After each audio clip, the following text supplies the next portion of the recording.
So as we inch closer and closer to the Nintendo Switch 2 release, there are a bunch of different rumors and information that's flying around, and I wanted to cover one of the biggest things that I know a lot of certain people would be happy about when it comes to the Nintendo Switch 2. We've got some new information on the file sizes for the Nintendo Switch 2 games, which is actually far more important in my opinion this time around, considering the type of key card situation that we have and the fact that games just overall are a lot larger on the Nintendo Switch 2 compared to the Nintendo Switch 1 because of the higher textures, resolution, file size, all that. So audio quality, there's so many different things why the Nintendo Switch 2 is going to have much bigger file sizes over Switch 1. So we're going to talk about that, plus some other big games that are rumored to be coming to Nintendo Switch 2. We've got some more proof of that as well. So let's go ahead and jump right into the first one here. We're starting off with the big rumor that I know a lot of you guys, like I said, would be happy about, and that is potentially Nintendo Switch 2 themes that could be happening. So let's get into this. Now, to be honest, I do not like the source from where this is coming from. It's from a source called Switch 2 Stock on Twitter. They've spread some stuff that has been questionable in the past. I did see a number of other Nintendo content creators kind of pick this one up and talk about it, but there's a reason why I'm covering this. But remember, take it with a grain of salt. But the reason why I'm covering this is because of what they've said about it and how it kind of relates to what Nintendo's done in the past with the Nintendo 3DS. So here is what his tweet says. New Switch 2 rumors. Themes will be available from firmware version 2.0 onwards, possibly 2.1 or 2.2. They will be unlocked through platinum points and quests, NSO exclusivity, and some will be requiring payment via the eShop. No NSO required.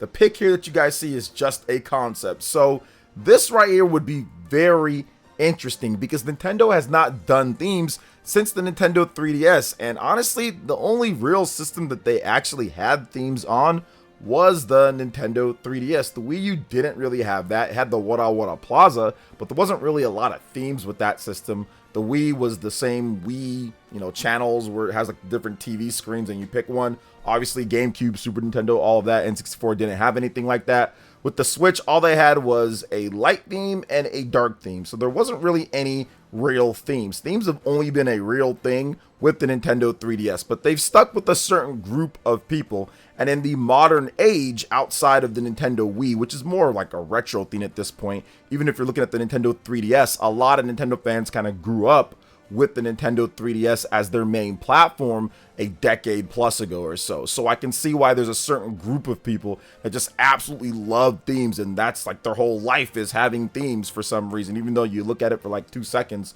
or whatever before you want to play your game.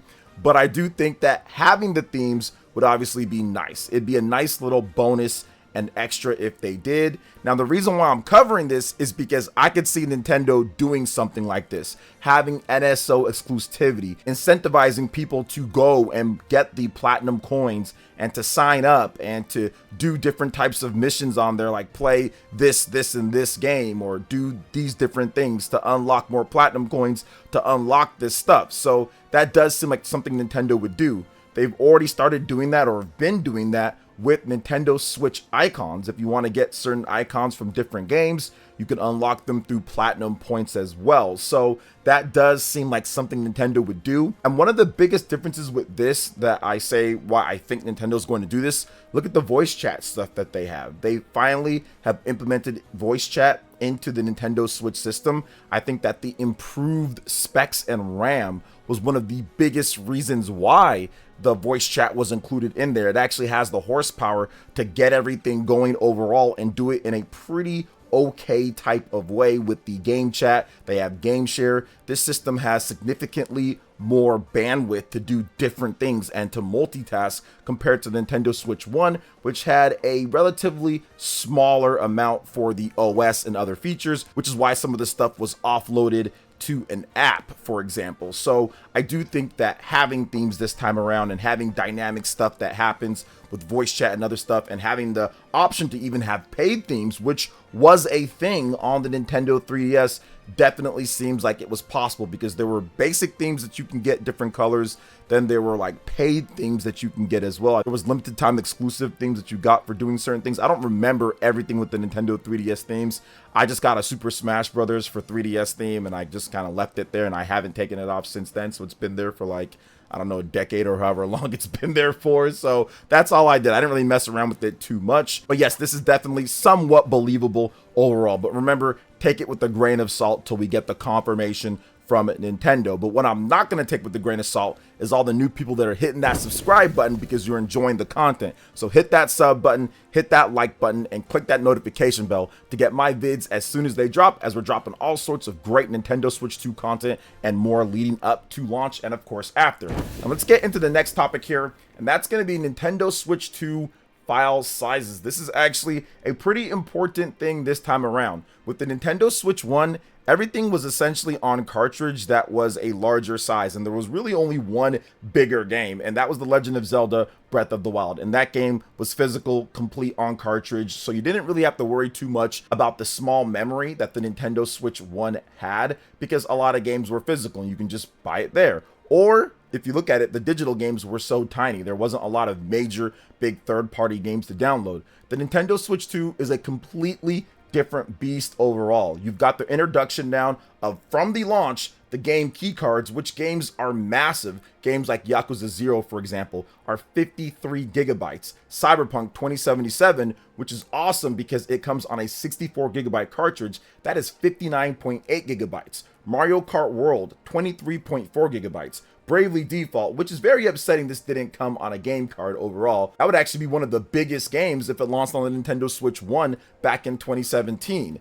Donkey Kong Bonanza, only 10 gigabytes for that one. But The Legend of Zelda Breath of the Wild, that's 24.2 gigabytes. The Legend of Zelda Tears of the Kingdom, that is 19.9 gigabytes. Kirby and the Forgotten Land plus Star Cross Worlds is 13 gigabytes, and Super Mario Party Jamboree is another 13 gigabytes. So keep that in mind, guys, when you're looking at different games to pick up and play. There are very few that are actually going to be complete on cartridge outside of Nintendo's own offerings.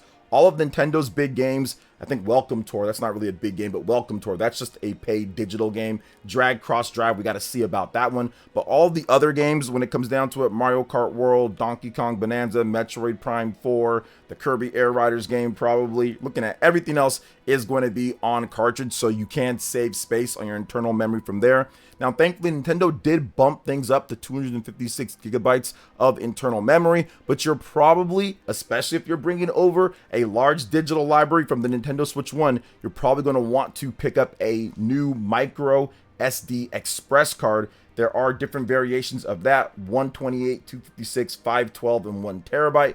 1 terabytes are a bit pricey, so you might want to go with the 512 or 256 if you want to just double your memory straight up. But if you do have a large selection of Nintendo Switch 1 games physical, remember, you can always just play those on your Nintendo Switch 2 physical, and it won't take up any type of space outside of the save that you're going to need. So just giving you guys a little bit of information and some housekeeping to do before we get to the launch, because we are getting very close. It's pretty much a little bit over a month away or so, and I'm super excited for the Nintendo Switch 2 launch. For me, I'm going to be picking up a number of these games. I'm probably going to pick up almost any game that's complete on cartridge overall, so probably going to pick up Cyberpunk. A lot of these Nintendo Switch 2 editions I'll get at some point. I already have the original versions of the game, so I'll probably wait and just pick them up later for collectors. So yeah, awesome stuff there. So definitely get ready, guys. The game file sizes are a lot larger this time around.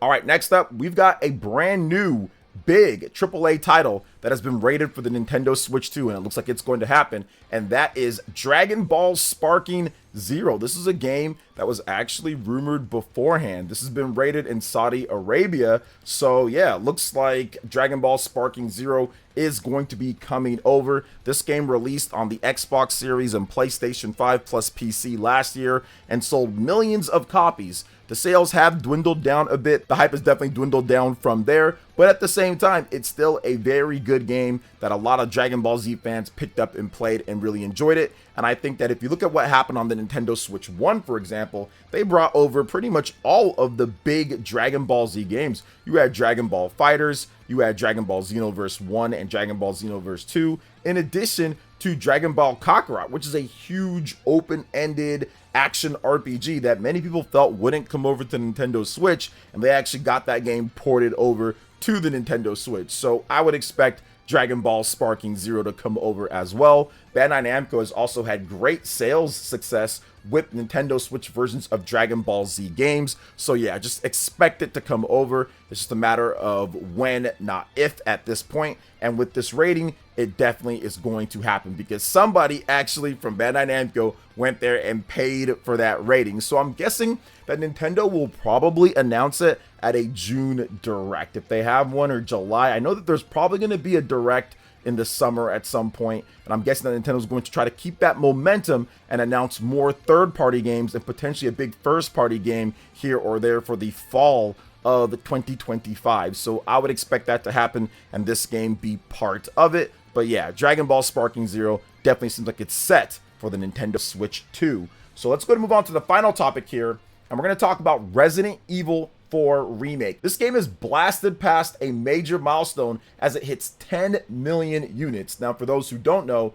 I am a huge Resident Evil 4 fan. Resident Evil 4 is my favorite Resident Evil game of all time. I have various versions of Resident Evil across various different platforms over the last 20 years since it launched back in 2005. I remember like it was yesterday, from the GameCube and everything. So it's really cool to see that Resident Evil 4 has had this awesome success, and I knew that it would be a very successful game overall, just because, I mean, it's Resident Evil 4, one of the greatest, most influential games out there when it comes down to it. So I do feel with this massive sales success and the fact that Capcom tried really hard to get pretty much every Resident Evil game on the Nintendo Switch 1, I can absolutely see them getting this game native, not the cloud stuff that they did on the Nintendo Switch 1, but a native port of this game on the Nintendo Switch 2. For those who have forgot, this game actually came to the PlayStation 4, and it's not necessarily perfect overall. There's definitely some framey stuff here and there. And with the Nintendo Switch 2 being more modern and stronger than the PS4, I can absolutely see Capcom bringing over a native version of Resident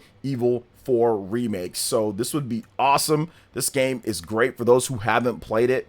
It's a really cool game. I love some of the different quality of life features and upgrades that they put in. It feels more visceral than ever to play. And I like some of the redid, I would say, like story parts and the redid actual scenes within those story parts. And they also added extra content in there as well. This game has tons of replay value after you're done with the first run. It is not over at this point. You can go back in with new outfits, with different types of modifiers, collect different things that you got in the game. It is awesome. Finish up different stuff that you missed. Like, it's pretty cool overall. So yeah, I would expect big Capcom support in the future with Resident Evil 4. I think that Resident Evil 2, that game could come over. Resident Evil 5 Remake, there is rumors about that game potentially happening, so we'll see about that. And then of course Resident Evil 8, which I think was a cloud game on the Nintendo Switch 1. Resident Evil 8 would be great. Resident Evil 7, once again, I think cloud game. I didn't really pay too much attention to when Capcom was talking about these things with Switch 1, but yeah,